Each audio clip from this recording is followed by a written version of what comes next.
So graphics card prices are finally down and they're finally in stock. How about the RTX 3080? Let's talk about the 12 GB version. This is the one that Nvidia released after the initial RTX 3080, which I'm using as an example because the 3080, we can all agree that at $699 was one of the best values for a high performance GPU that we've seen in a very long time.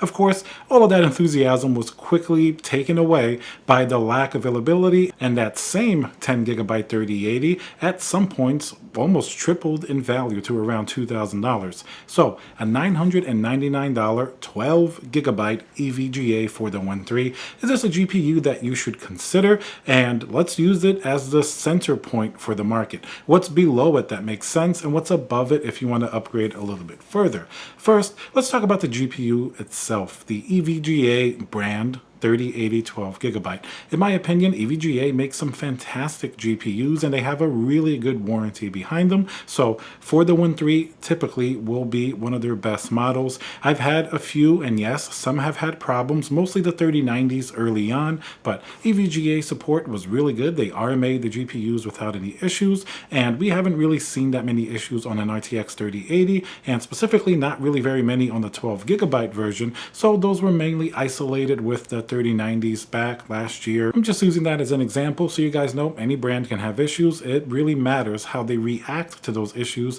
and in my opinion, EVGA certainly did a pretty good job. $999 is certainly not cheap by any means. I mean, look at previous generations. This was really the top GPU. Interestingly enough, this 12 gigabyte version of the 3080 had its debut at a little bit over $1,200. It was typically more or less $1,299. Now, the reason why now it's literally $300 cheaper, first, the market itself has softened a considerable amount. Second, even though gamers do like this GPU, because after all, it's still a 3080, it's really a bad value compared to the original price of the 10 gigabyte 3080 for minimal gains. We're going to talk about that.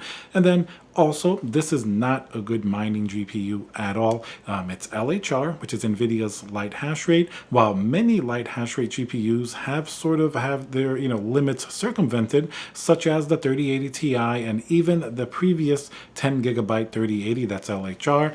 This one really hasn't had much luck in that arena, meaning that its performance and its power draw really terrible for mining, so miners didn't scoop this up. That's definitely something that you should know, and it explains the availability and the pricing of this GPU. If this was like the original Founders Edition at $699 and full hash rate, you would know that this would be considerably more expensive and perpetually sold out, much like that original 3080. So that's definitely something to consider.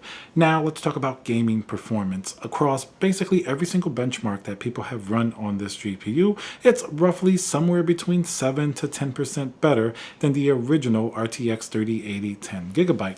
Now, we're talking about a pretty big price increase from the original MSRP of $699 on the 10 gigabyte version, but let's be realistic, we never saw that anyway aside from those sporadic Best Buy drops of the Founders Edition.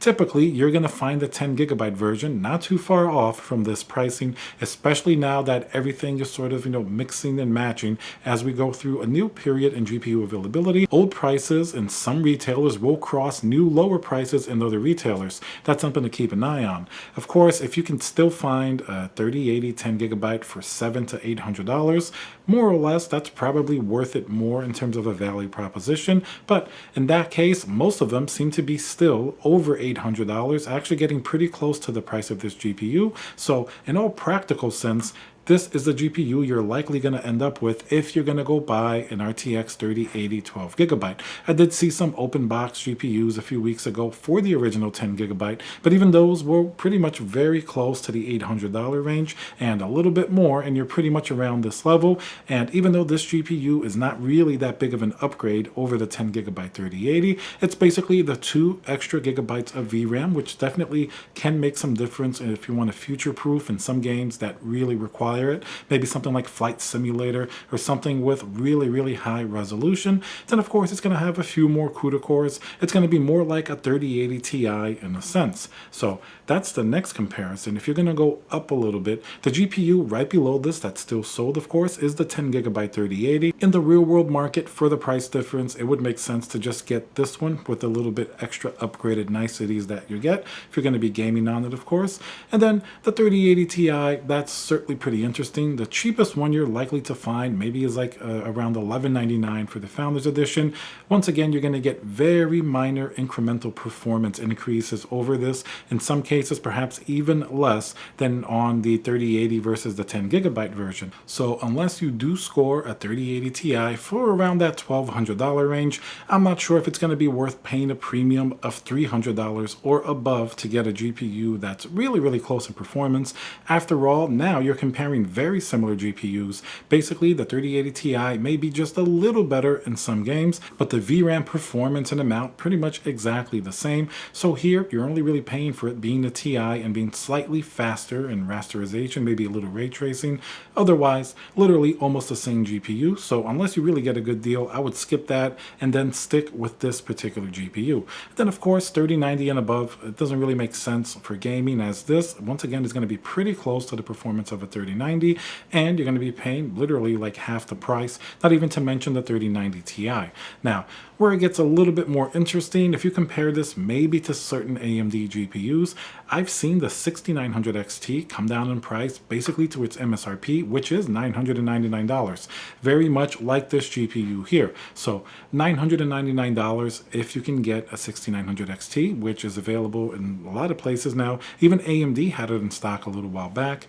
It becomes a little bit interesting. I think if you're playing at maybe 1440p and below, and you don't want to do any ray tracing, in many titles, it's going to perform better than this RTX 3080, and it does have 16 gigabytes of VRAM, albeit it's going to be a little slower, the regular GDDR6, aside from the X variant that we find in the 3080 12 gigabyte. So for certain use cases, I still think that AMD GPU may be a good buy at about the same price as this, if your use case falls into what the 6900 XT can do best, and that's typically a little bit lower resolution than the 3080 and traditional rasterization. Now, if you want to do 4K performance and you definitely want to do ray tracing as well as DLSS and all of the Nvidia niceties, then I think you're better off sticking with the RTX 3080. Ray tracing is still going to go to the RTX 3080. It's going to be the superior GPU in that sense. Now, if you do want to save a considerable more amount of money and you don't mind the performance being a bit lower, of course it's not going to be at the same level, take a look at the 3070 Ti. This is still a very highly performing GPU, and if you're lucky enough to get the Founders Edition, we're talking $599, which is going to be a pretty big price margin from this to the existing 3080 12 gigabyte, about a $400 difference, which is pretty substantial. And the 3070 Ti Founders Edition at Best Buys are easier to find than a 3080 Founders Edition, which is nearly impossible because as soon as that hits any store, that GPU sells out almost instantly, while the 3070 Ti has a little bit more of a chance to stick around. Not only that, if you're not lucky to get the Founders Edition, which very few people are, I understand, the third-party AIB 3070 Ti GPUs have rapidly been going down in price. The Asus TUF, which is a very good version of this GPU, $699. So compare that to the EVGA 3080 12 gigabyte for the 1.3. You're talking about a $300 difference. And yes, the 3080 is faster in every single case, but that's a pretty large difference, and it's not that big of a performance difference if you're gaming.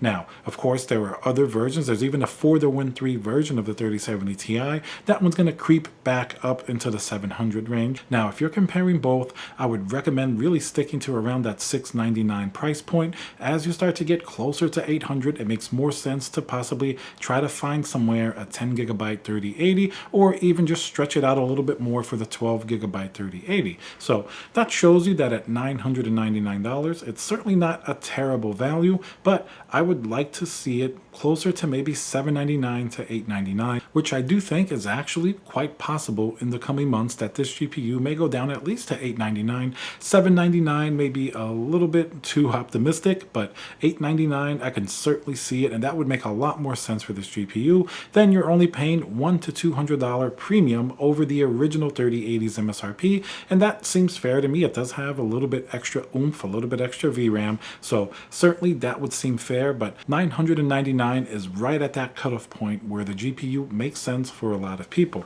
Now, if it was any higher, definitely not. I think then it starts to get a little bit too much, especially considering that we may have new GPUs coming out this year. Now, the 3080 12GB is a fairly new GPU. I mean, it just came out a few months ago, so it's not going to be outdated by any means at any point. But remember, RTX 4000, or whatever Nvidia calls their next generation, along with even AMD's RDNA 3, they're going to be packing some powerhouse performance. And while availability and pricing are unknown, you can expect them to be pretty expensive, at least these MSRP prices of the RTX 3000, and perhaps even a little bit more. And who knows if they're going to be easy to find or not. So that's something to keep in mind. New GPUs will come out, so investing $1,000 into what is pretty much one of the best gaming GPUs right now, it's not going to hold for the entire year. By the end of the year, you could have a mid-range GPU that beats this in performance, but once again, we don't know what the supply chain is going to be like. We don't know what pricing is going to be like.